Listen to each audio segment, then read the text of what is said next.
So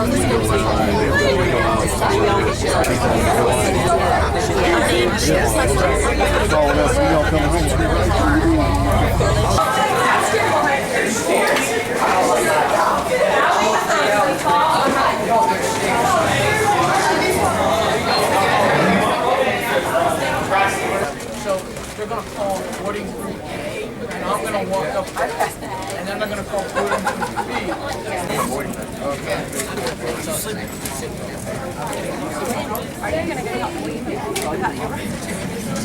Which one's the boarding pass? African 39. He's 42. He's 42. I'm right up front, so.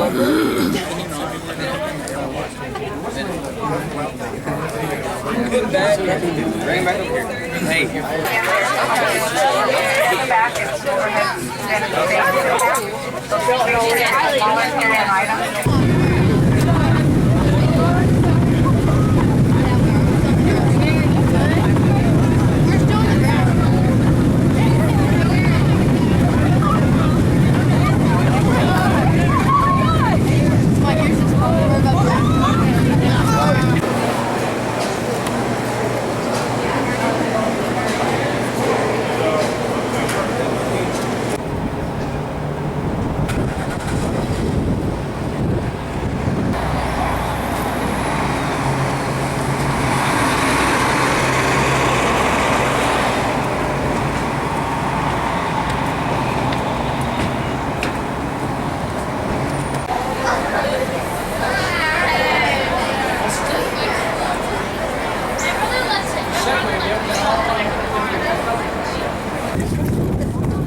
Hey, Pete is videoing this.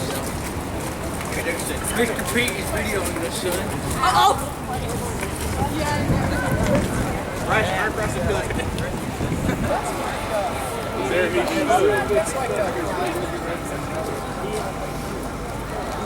You know, it's fairly amazing that so you jump the fence right here, you zigzag through these trees, you get in that door, you go to the left, push the Secret Service door down, and he got as far as that hallway right there. Yeah, but you know how he did it because he looked like an ass. Yeah, I know, because... Yeah, there you go, man. Long walk. 1, 2, 3.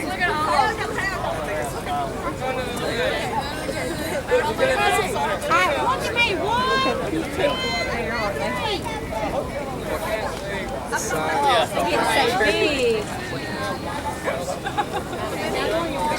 one more.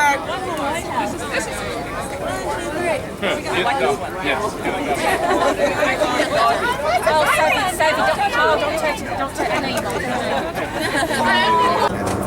You were good.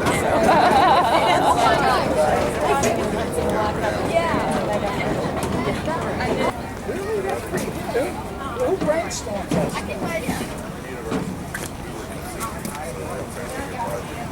That's pretty cool. Did anything ever come of it?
Gentlemen, may I have your attention, please? I'm Sergeant Calloway of the 3rd Infantry Regiment, United States Army. Guard of Honor to the unknown soldier. The ceremony that you are about to witness is the changing of the guard. In keeping with the dignity of this ceremony, it is requested that everyone remain silent and standing. Thank you.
Guard!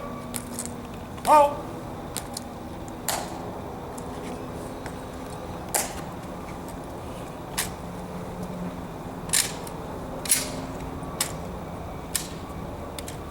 On!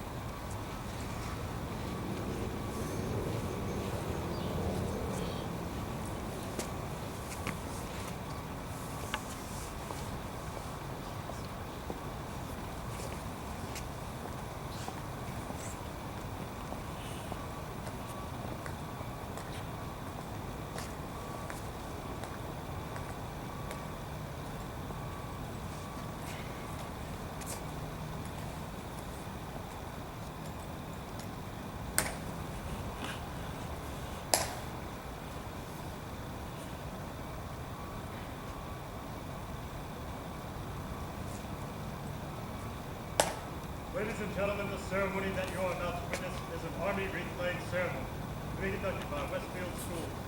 Thank you.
Reason!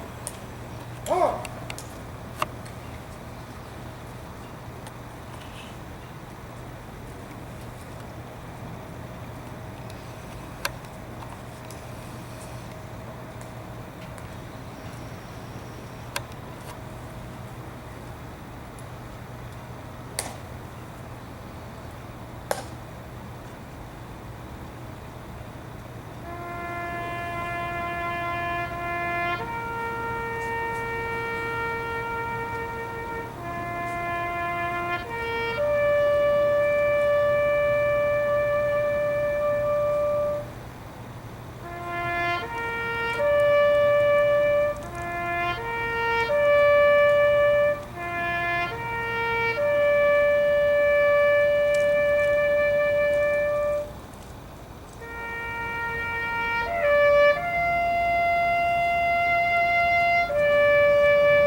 Nej,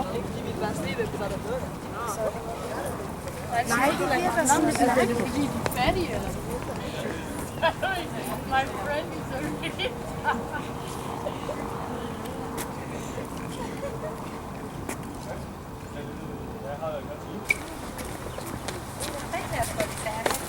Hey.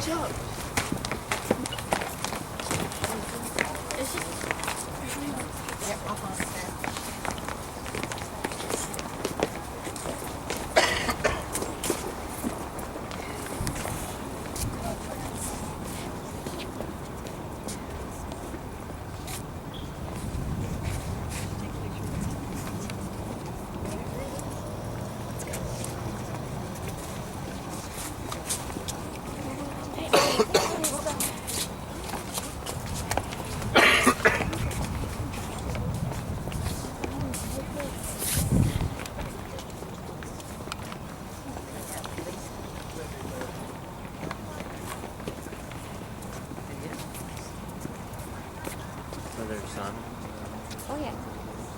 That's why I stopped.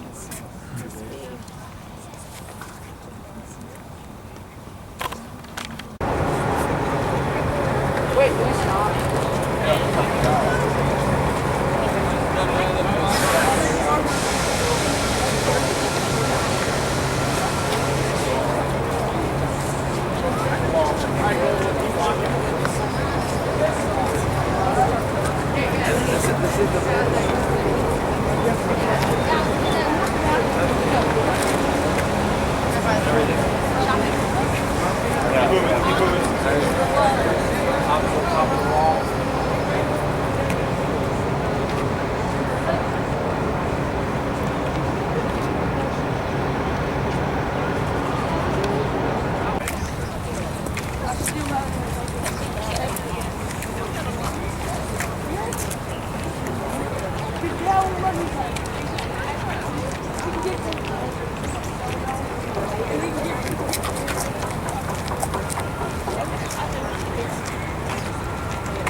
Yeah. Well, that might be the lamp.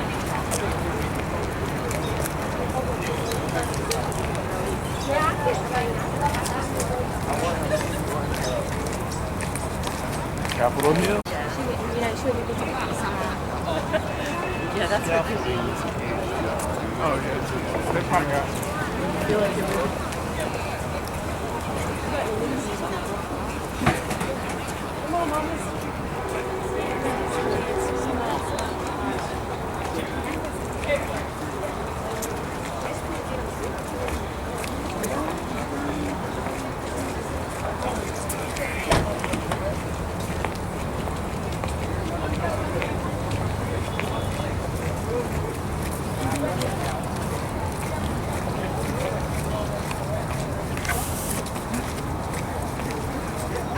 T-shirt over here.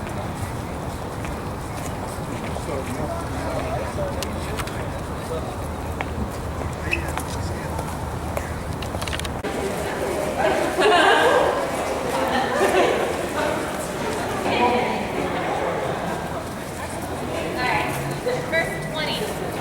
First 20. You're each gonna get your ticket? You need to wear it like a dork, like right on your chest. Welcome to the Capitol.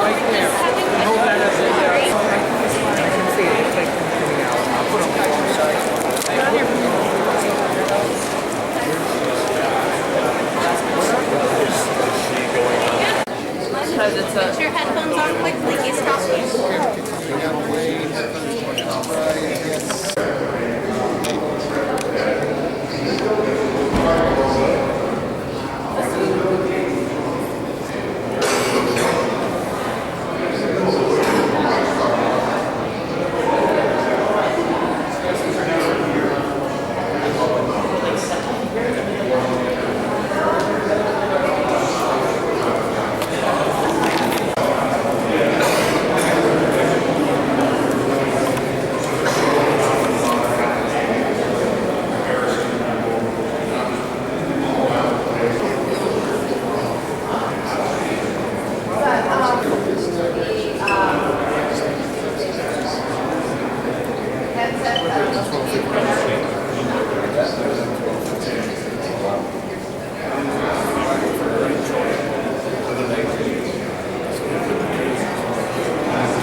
guy's got to keep on moving in. We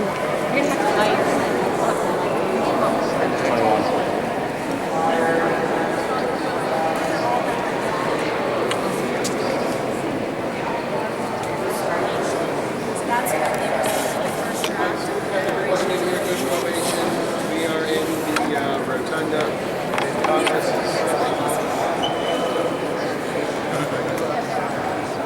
Talk about this before we go in.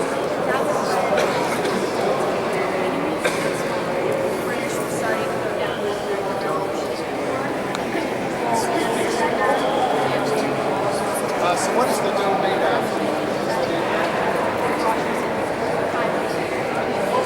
Looks like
But I'm glad I went with it because, I mean, the backpack had been confiscated by security.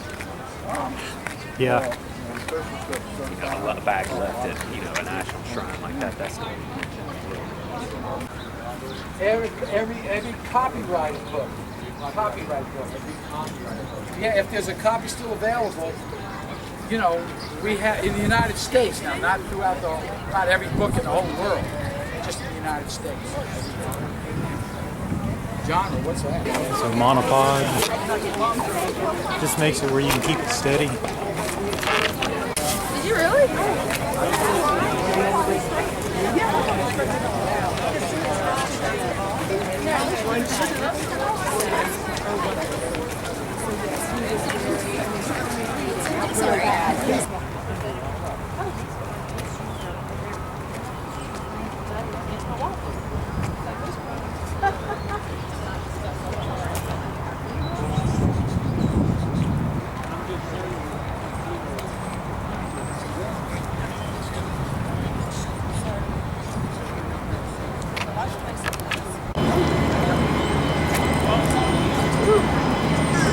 Stinks. Oh yeah, I don't know. Well, there's trash cans all over town.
This is kind of a nice view of the Naval Academy. You can see the architecture.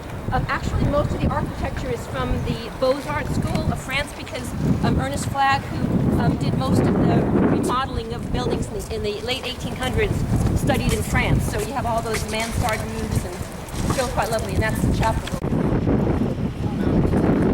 There you go. Okay, can you kind of... So, West Point actually preceded the Naval Academy. West Point started in like 1806, something like that, and we started painting. One point covered the bottom here with ice. There's ice skating rink. See, still have ice rink admission. We still have the sign from back then. But mostly they use it as various parties. I mean, you're right. This is different events. Really? Yeah. That's what she told me. And Jordan's flag.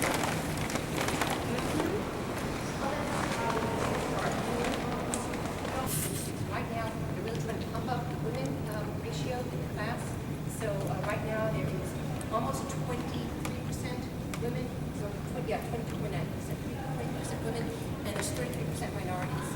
So they're really trying. And before also, you had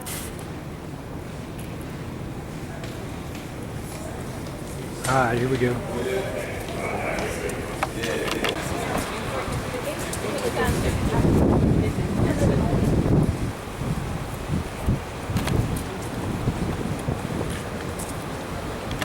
Yeah. But one thing that just to be mindful of, I watch plebes called freshmen, and they actually start in the beginning of the summer. It's called plebe summer, and it's this. Oh, I can show you something. It's absolutely Civil War. The ship was in Norfolk Bay Harbor, and Norfolk, Virginia, is like, and this was a government ship. So what they did is they didn't have time to get rid of the ship, and it was a wooden figurehead in front of the ship.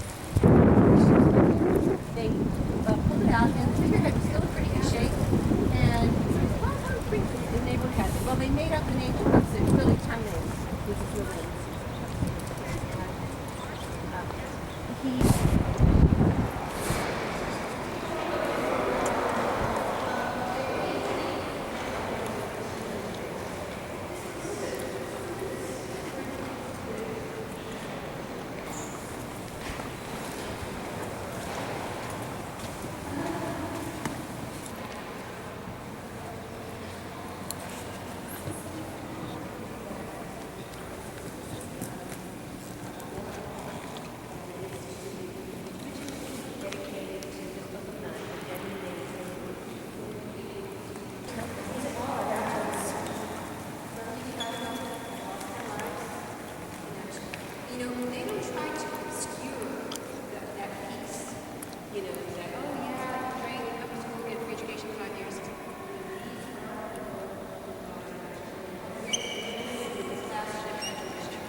was wondering if yes, only in those cases, and it's where I've seen several steps. They have 2 events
Because see, it goes smaller than bigger. It's also smaller than bigger right there. But yeah. Get something? No.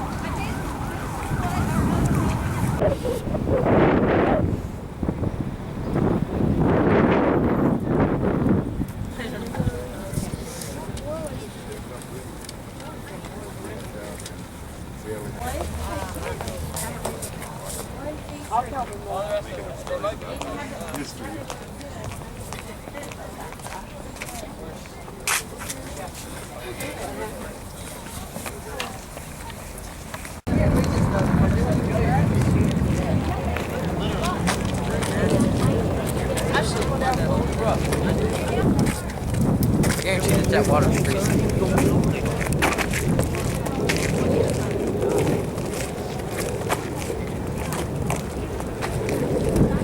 Up the mall, I think it's absolutely beautiful the way they did it. So, the way this thing works is you have 57 columns. Those columns you see right there.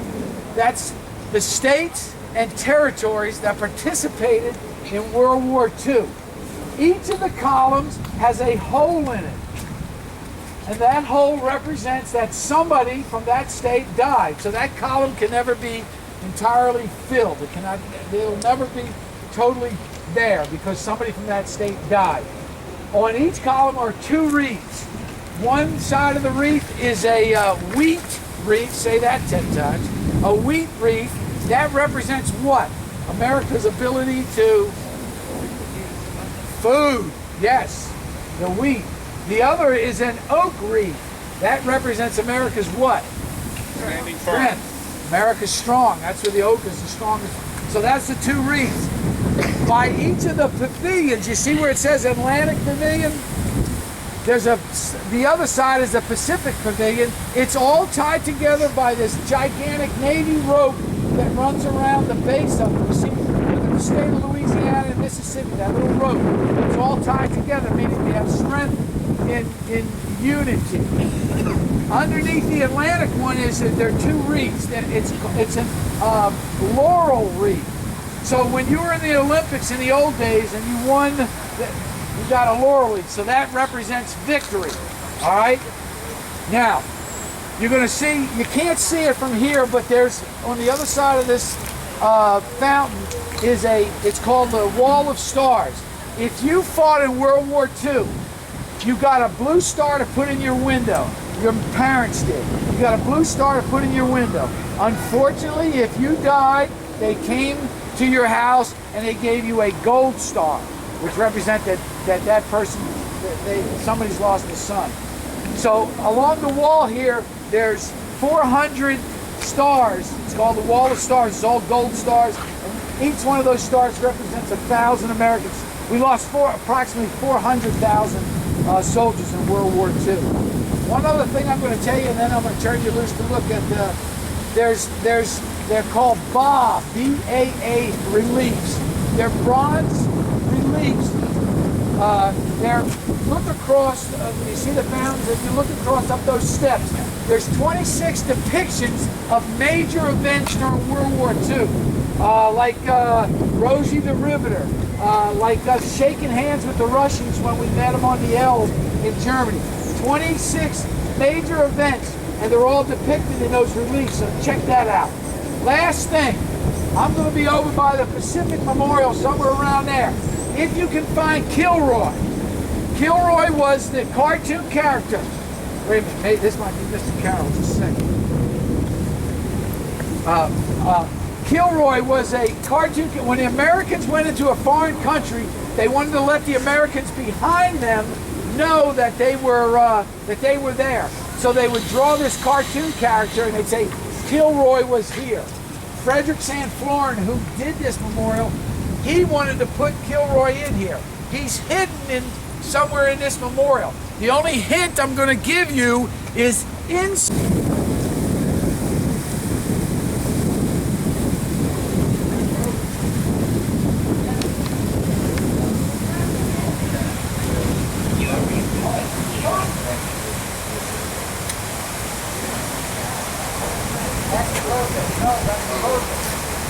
yeah, so just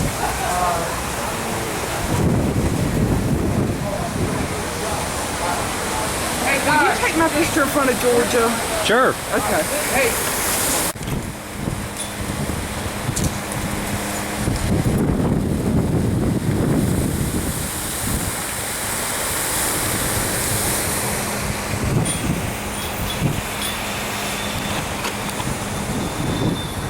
Did you find Kilroy? Right there.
It's officially called the Science and Technology Window, but we mostly just call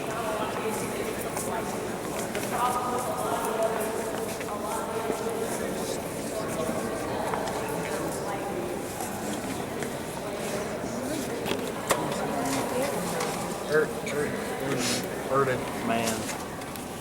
It's a non-religious theme. Its religious theme comes from Genesis. God said, "Let there be light," and there was light. But the window also illustrates the creation through four elements: air, earth, fire, and water. Sometime when you're in Washington, sign up early for a behind-the-scenes tour. You get to walk on that walkway just beneath the window. And it's an amazing view, not only up there, but looking down here. It also includes walking in that vacant area up there called the Triforium. And from there, you really get to see those tall, what we call clear-story windows, really clearly. Those windows up there tell Old Testament stories. Noah's Ark, Ten Commandments, all those stories. And you think, okay, back in the Middle Ages, why would they need windows to tell stories? Well, that's because people like us probably couldn't read. We would go to the local church in our small village or our fishing village, our farm. Then we might make a pilgrimage into a town, a city like Paris, and you come into this incredible space, the ceiling 102 feet taller than any tree you've seen, and then you get to see all these illustrations of the biblical stories that you heard back home. And so that's one of the purposes of a cathedral in the Middle Ages. Not only is this Gothic design, it's actually Gothic construction. They didn't have steel in the Middle Ages, so there's no steel in this building other than in the roof, where in the Middle Ages they would have used wooden beams. We do have steel beams there. This is simply Indiana limestone with brick infill. And we did pretty well with the 5.8 earthquake, no broken windows. But if you'll look up, you'll see individual tiles, and we've had to secure all of them, which is what we're doing in the aisles now, because you don't want to get hit on the head. And while we've had the scaffolding up there, we've washed the windows after 45 years. So only this week have we had no scaffolding here. So all of us who come here all the time are still going, oh my gosh, this is so beautiful. If you look above, you'll see all these carved stones. They're called boss stones. They're the last thing to be put in place once you reach the height. And they're wedged in there. The bigger ones above you probably weigh about 8,000 pounds. And because of their weight and because of the curved arch, the pointed arch distributing the weight, they really create the security and keep it from wobbling. One of the ways. Let's go back to that term national cathedral again. We don't have a national cathedral, but there are all kinds of ways that we embrace the states. You recognize any flag above there? You do? Where? Which one? Maryland? And Georgia should be up there. It's a little hard to see through the lights. We start with, the light blue one here is Delaware, the first state to ratify the Constitution, then the rest of the 13 original colonies, and then the order in which they joined the Union. We end right above you here with the red and white flag, of course, the District of Columbia, before that Hawaii, and then Alaska. We actually pray for each state for 1 week throughout the year. The cycle starts the last Sunday in June, where we pray for the United States and put the U.S. flag on the platform. The flag you see up there today is for the state of Nebraska. A little bit more about the windows. The windows here on your right, most of those are not religious at all. They celebrate different professions, poetry, healing arts, music, engineering. I like to see you here. I think most of you can see that dark blue window. What do you think that's about? Space. The science window. At the top of that long, big red circle, or in the center of the big red circle, is a black dot, and that's a moon rock. So how did we get a moon rock? Well, we all know the names Buzz Aldrin and Neil Armstrong. They walked on the moon in '69, before any of you were born. But there was a third astronaut who gets no knowledge at all because he stayed in the lunar orbiter, Michael Collins, and he had gone to school at St. Albans School for Boys, one of the 3 private schools affiliated with the cathedral. And through his graces, we were given the moon rock. So there are lots of representations. I pointed out to one of the adults with you, the Georgia seal. That's one of the state seals in the narthex. And when we get into Memorial Chapel, all the state seals again are in the tapestry. And they're just all kinds of representations. I'm going to just have you stand and come in this direction just for a few minutes. And we'll look at the two. The north transept is the largest window of the cathedral. It's about 26 feet across. Christ in the center serving as judge. And then over here, 20 years later, 1950s, God in the center holding a lamb, which represents Christ. So you notice 6 windows there with names, Matthew, Philip, Andrew, etc. 6 windows there, 12, maybe the 12 apostles comes to mind. We call ourselves a house of prayer for all people, and there are various ways that that's manifest. But of these 3 windows to the left of the rose window, the one closest to it, celebrates the Greek and Russian Orthodox religion. The middle window, you can see a little yellow on the top of that, celebrates the Roman Catholic faith. A few weeks ago, we hosted a Muslim prayer service on a Friday in the North Transept.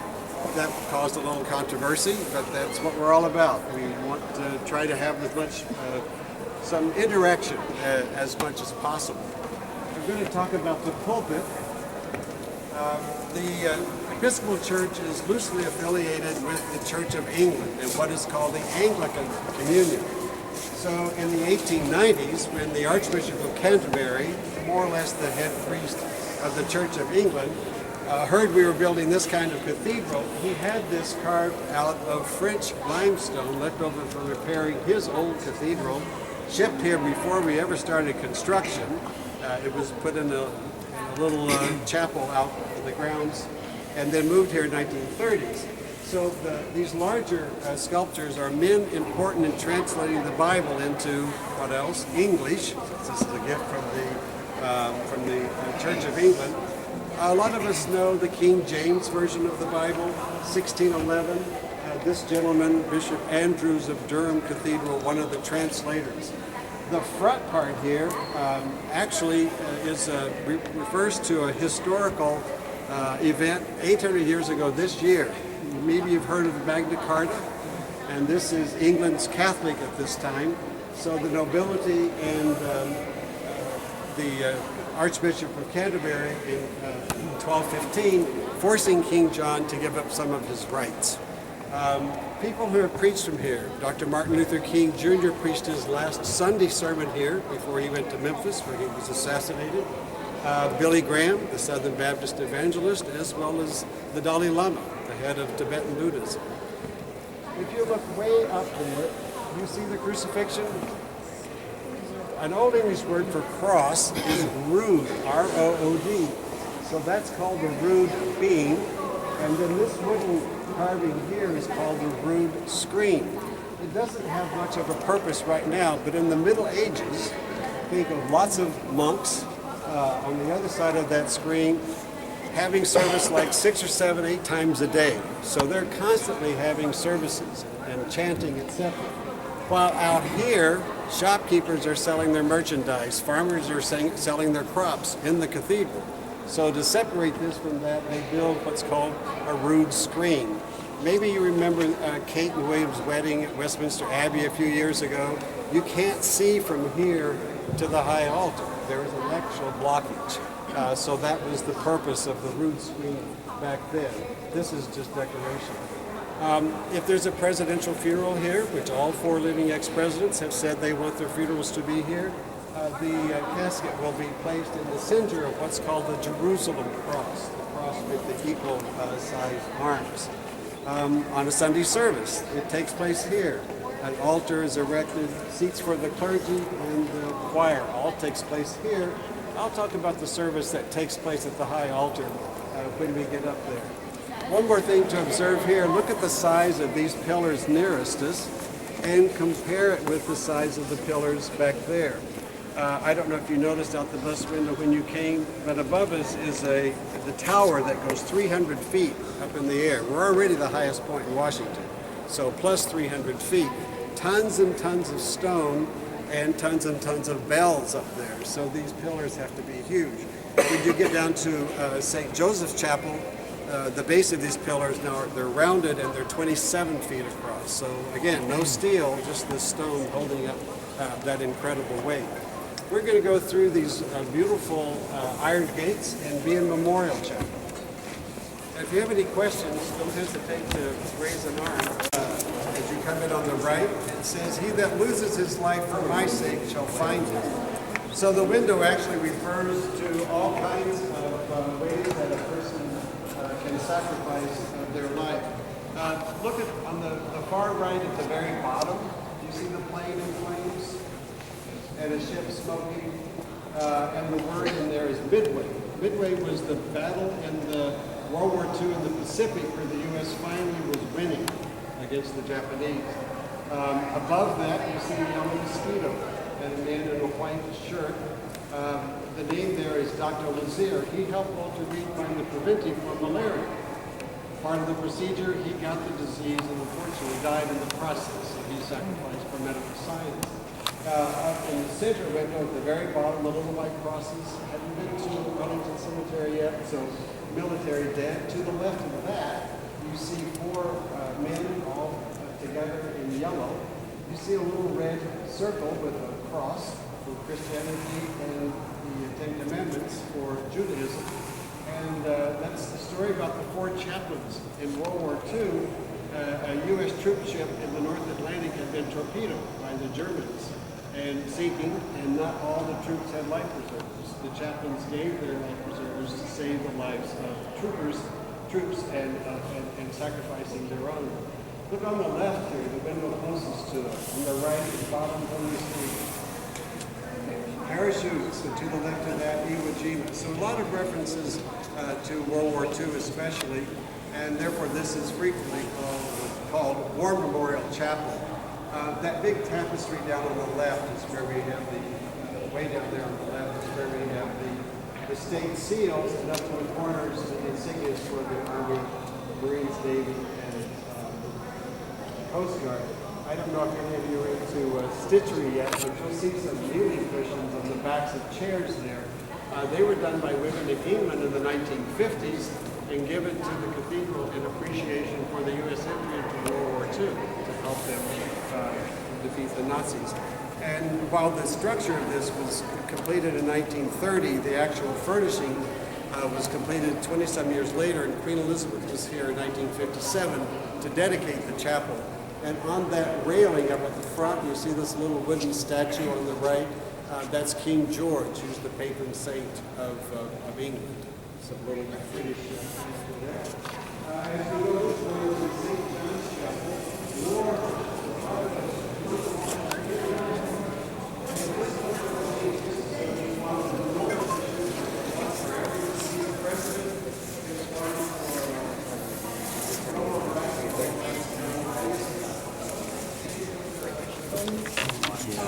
before the stone carvers came, this is placed in the wall on your right. It took 2 carvers 4.5 years, starting with the last supper, to just keep chiseling away stone until they created walls.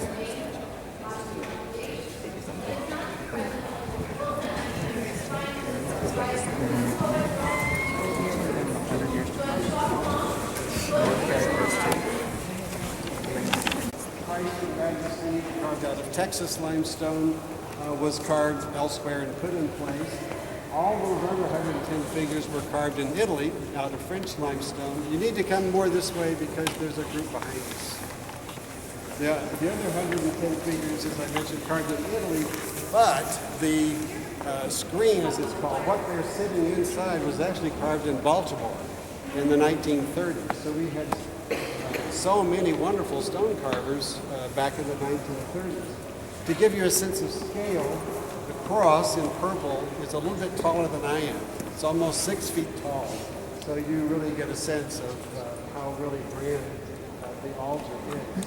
Think the Middle Ages, the priest is up doing the service, turn around in this carved area called the choir. This is where the choir and the monks would be, and we would all be sitting way out there, not being able to see what's going on. That's why our Sunday service is out there. The service every day here, Monday through Thursday at 5:30 tonight, will be evensong. It's because the choir is here, and we sing a hymn and all kinds of prayers. Friday and Saturday, no choir, so it's just called evening prayer.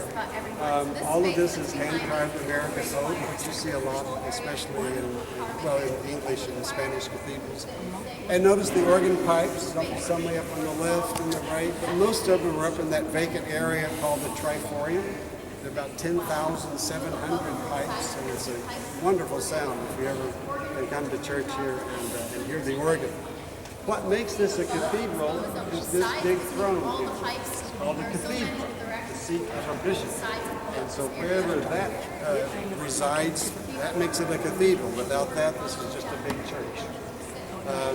This is actually the cathedral for 2 bishops. We have our local bishop, who's a woman, And then the bishop for all the United States Episcopal Church, called the presiding bishop. This is also her cathedral. So both of the bishops happen to be women at the current time.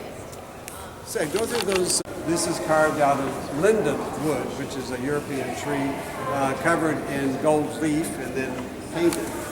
Scenes from the life of Mary, the upper left Annunciation, the angel Gabriel telling Mary she's going to become pregnant with Christ. On the right, upper right, Mary encountering her cousin Elizabeth, who's pregnant with John the Baptist. Beneath that, Mary with Jesus at the first miracle, changing water into wine. You can see the servant, the water turning from white to purple.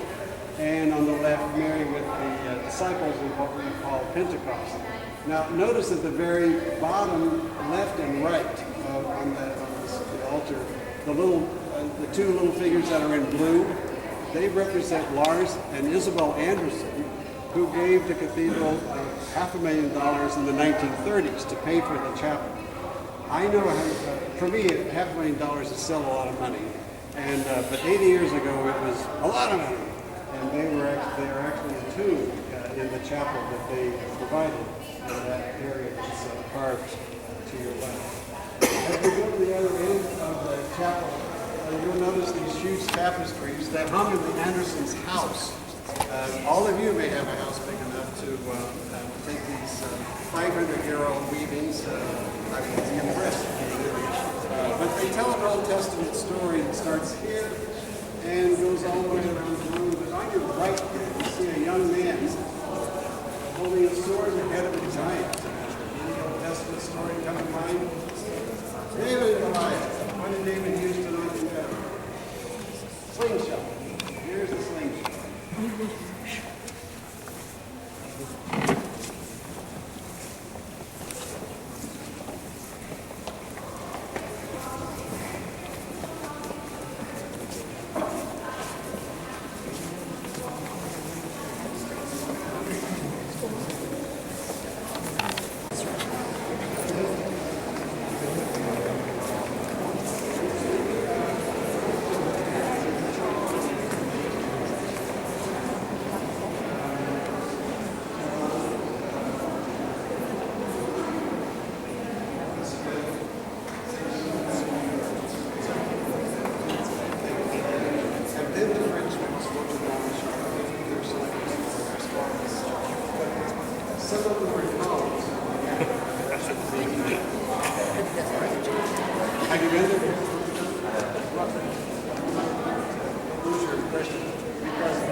These are people in French and English Gothic architecture. Okay. I was in Paris this summer and visiting friends, and I said, I'm only going to Saint Denis Church, the oldest Gothic church. They said, Ken, you don't want to go there by yourself. So I haven't been there to see it.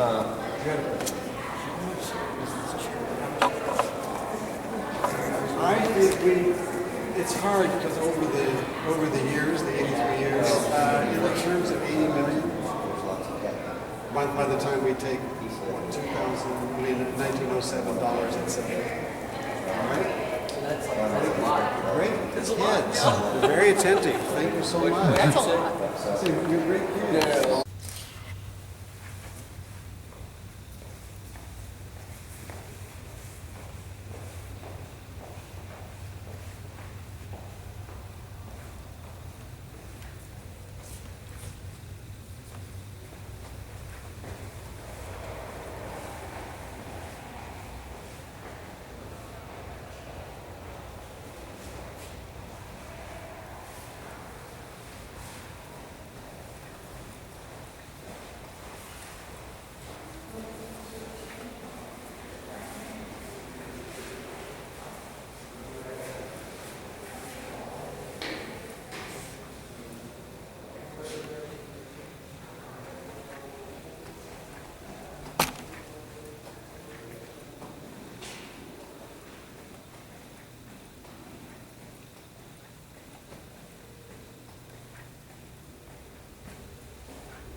Yeah.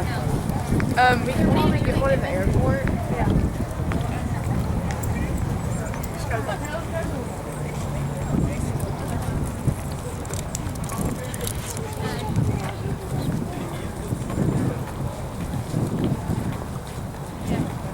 Well, there's Mr. Red. We can go wherever we want.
Treat me like a girlfriend.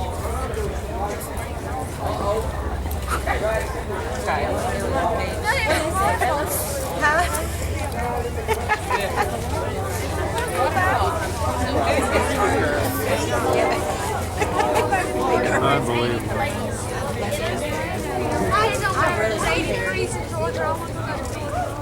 What's my warm clothes? I don't have any warm clothes. Yeah.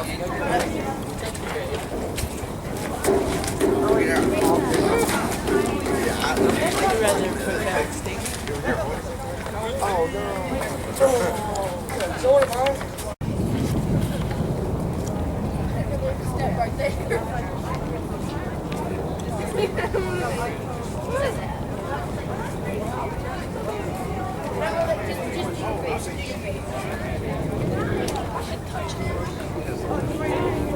What else? I'm trying to touch it.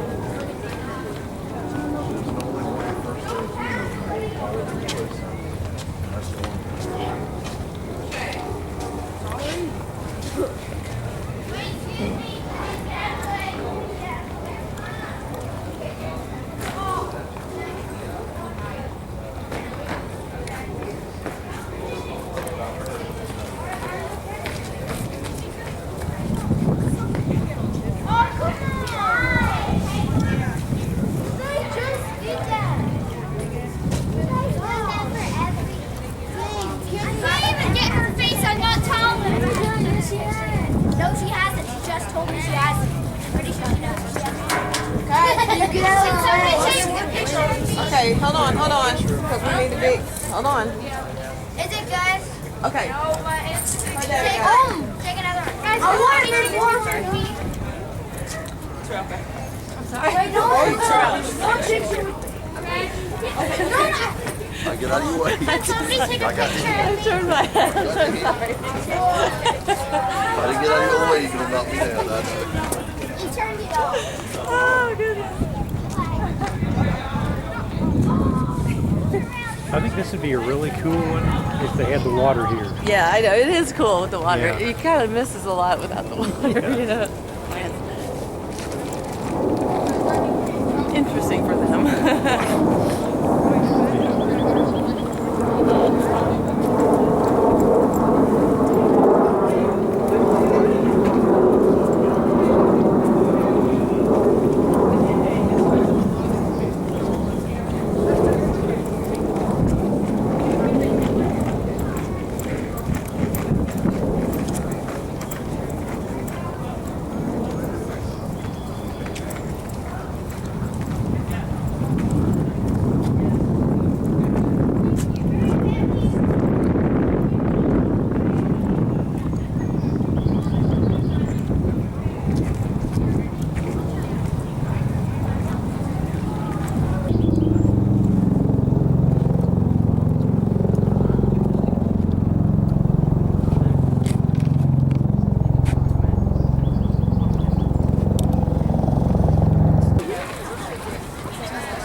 That would be a good picture. If we can get them all. Either that or Flynn Pig. I think it'll work that way, but I don't think it would work with the whole thing in it. It might.